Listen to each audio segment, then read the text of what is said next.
Welcome to r/MaliciousCompliance, where we share stories of people conforming to the letter, but not the spirit of a request. And today we have 3 great stories, so subscribe, hit the like button, and let's begin. The first story. Manager did not want to let me go on a 2-week vacation, so I found a loophole and went on vacation. The second story. Coworker on notice can't work from home because of company policy. And then, COVID happens. The third story. New manager ordered send his new version of the letter to customers. He was fired. The first story is a compliance carol. As we approach that which I, and many others, rightfully consider the most wonderful time of the year, I am reminded of some past events, which might be in line with this sub, and I decided to share the cheer. Another important note is that this takes place in late 2020 Northern Australia, with no restrictions on travel or gatherings existing within the States. This is a story about Christmas in retail, which hinges strongly on meticulous compliance, a perfect storm, careful planning, and the importance of asking nicely.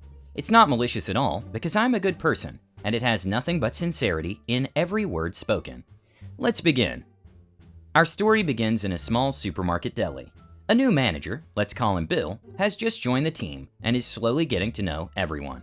At one point during an evening shift, we end up talking about me. See, I'm not from around here. I moved a few years ago, and as a result have been quite separated from the family, but I did manage to go see everyone at a big Christmas get-together a few years ago. So when he asked when the last time I saw them was, I related the story, which he met with a healthy dose of surprise, as Christmas is the busiest time of year, and every store is pretty much going insane with an all-hands-on-deck type of situation. How did you manage to get Christmas off, he asks. I asked nicely, I responded, which was true in a way, but mostly worked only because I had very little care for taking public holidays off. Helped around when I could, and called sick maybe once in 3 years. That one is luck and good climate. I was reliable, and my old boss liked that, so she was fine with me meeting the family. As a good boss should. Well, good for you, Bill says, but that's not gonna work on me. Oh, Bill, you just wait. In the following couple months, of course, the routine new boss series of events happens. Things get moved, procedures get changed, some things work and some things don't, and among other things, shifts get changed. In particular, I moved from working evenings to mornings, a welcome change in some aspects, but less so in others. Mornings pay less, and since he's not allowed to reduce my pay without reason, I get offered a raise in the form of working more hours, which would make my schedule a bit harder to fit. I offer to take regular long shifts on Monday, Friday, and Saturday, days which a lot of staff doesn't find attractive, and that can be fit easily around. That's a great deal, and everyone's happy. Phase 1 is go. Fast forward to late October. After a discussion with my wife about our holiday plans, I approached Bill with a conversation that went somewhere along these lines. Hey, Bill, my wife is looking at heading up north with her parents for a bit of a Christmas holiday, so... Dramatic shrug, expression that says as if, an obligatory request. What are my chances to get 2 weeks off over Christmas to New Year's? The question was met with a laugh and an obvious none, which was as expected as it was suggested. But I wasn't done, of course. I had a feeling you'd say that, I said, but how about this? I take my birthday off, which is a Monday. That lets me have a short weekend trip, so we can go around and celebrate and all, and then we can go to her parents in January after the big weeks. Yeah? That gave him pause. It's harder to deny a birthday than a 2-week period. When's your birthday? December 21st. Most wonderful time of the year. Plenty of time to sort the schedule. Maybe. I'll look if I can find someone. As for January, I don't care, that's not a problem. Remind me again next week. It took a couple weeks to sort, as well as some push because we need to book stuff. But eventually I had my 2 days off, December 21st and January 2nd. Phase 2 was go with a month to spare. To understand Phase 3, you need a few important pieces of information.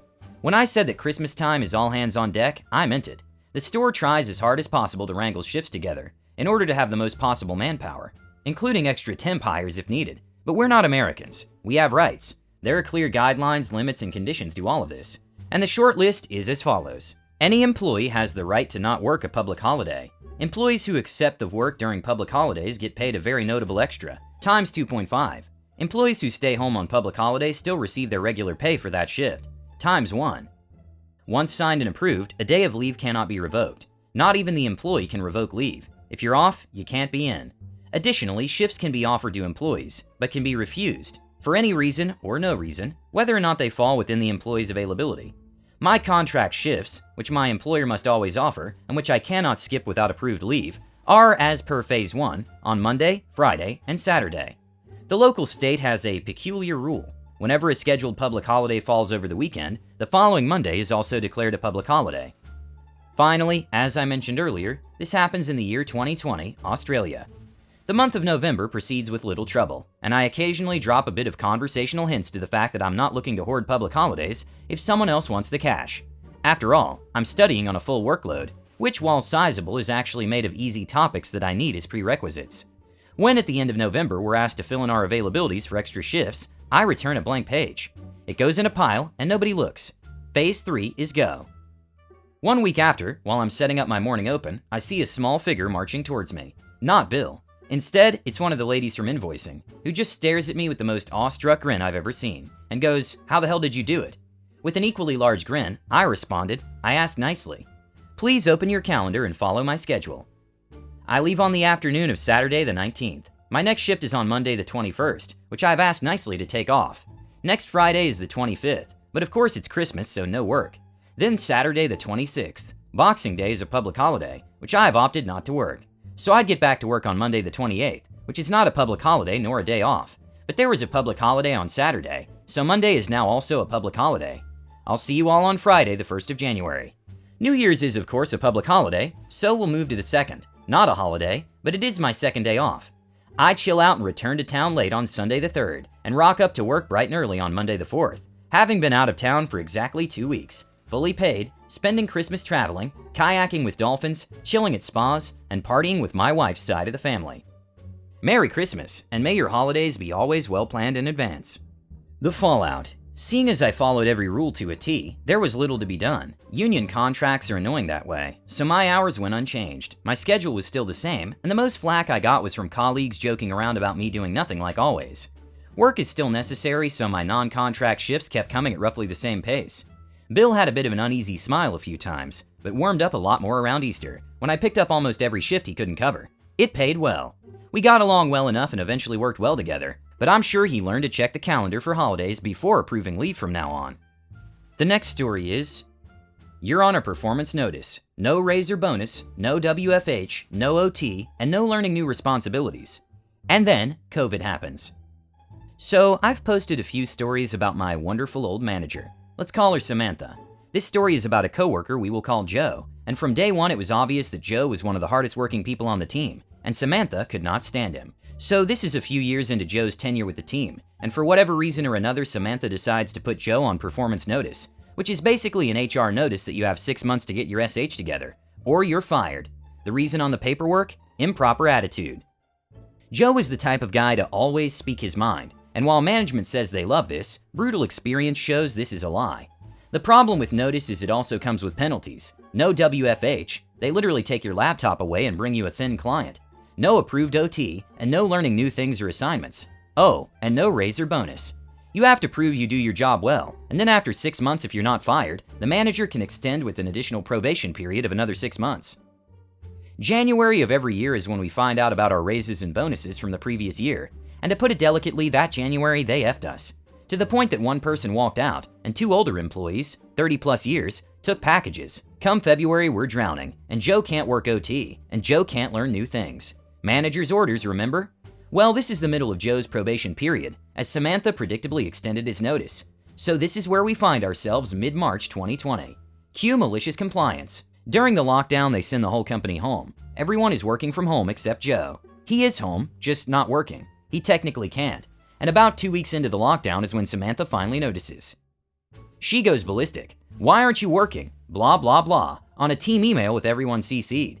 He replies all, as you know, I'm on coaching and cannot work from home. Tries to get HR to fire him, to which they reply, Samantha, you elected to continue the notice, which still has 4 months. We can't issue him a laptop until it expires.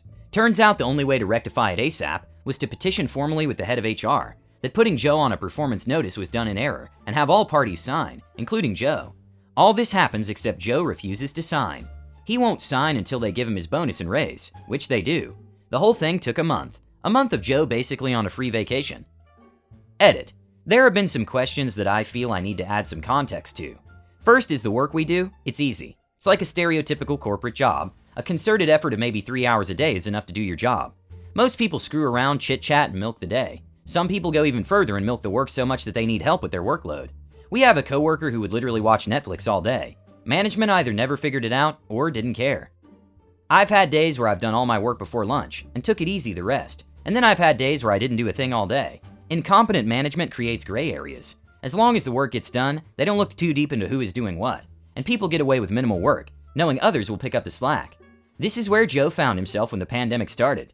The company, which has never had all of its employees, or even a good amount, remote at the same time, was unprepared on how to handle the situation, and our managers were even less prepared.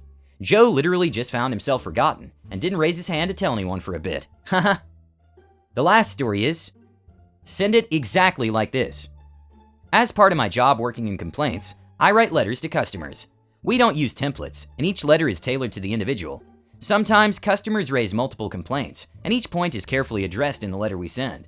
We outline everything the customer is unhappy with, our full investigation, and what we're doing to put this right. Or alternatively explaining carefully why their complaint is not justified. A new manager, Steve, was hired a few months ago, and he decided that we were wasting too much time writing letters, and he was going to come up with a template for us to use, as we were obviously too simple to understand how letters are meant to work. So he goes off and drafts a template and proudly shares it with all of us. It was SH, to put it bluntly. It was full of typos and grammatical errors, but it also did not contain details of what the complaint was about or how we had resolved it. Of course, this was pointed out to him in full why this was not appropriate, and why it would lead to more complaints, and it's basically terrible customer service. He lost his temper, screamed and yelled until 3 separate people cried, and 2 logged out of the virtual meeting. Afterwards, he sent an email saying he wants his letter used exactly as he has attached it. Who am I to argue? I sent the letters exactly as he had written them, copied and pasted to ensure nothing was changed exactly as he asked, right down to his signature and contact details at the bottom of the letter. I told the rest of the team they were all sending letters with Steve's details too. Within the first week, he had 40 customers call him and email complaining about the letter we had sent. The week after, 50 irate customers. Steve hasn't looked into the complaints, so he doesn't know how to address any of the customers or understand their issues. So I get phone calls day in and day out. This man is livid. What was his complaint about? Each time I reply, oh, it should all be explained in the letter I sent. You know, the one detailing all complaint points, my investigation and resolution in full. I would just check that. Bye. The whole department is now under investigation as customer satisfaction is tanked. Best bit is each and every dissatisfaction is scored against Steve. Every other member of staff has 100% satisfaction, as nothing is logged against us. Our name isn't on the letter. Steve is on 0%. It's a terrible shame. Steve was fired after that. To make 3 staff actually cry takes some serious work. He's vile. I'll provide an update if management ever get their act together enough to listen to our concerns. I do feel bad for the customers involved though. The customers that are complaining about the letter don't know that their complaint is upheld, and that I've sent them compensation or flowers. They would normally get a letter apologizing deeply, explaining what went wrong and how we'll resolve it going forward. Those customers are normally absolute dreams. The only time they come back to us is to thank us. I've never in all my days sent someone a check and a nice letter and had them phoning to yell at me. Poor deluded Steve. Subscribe, hit the like button, and have a nice day.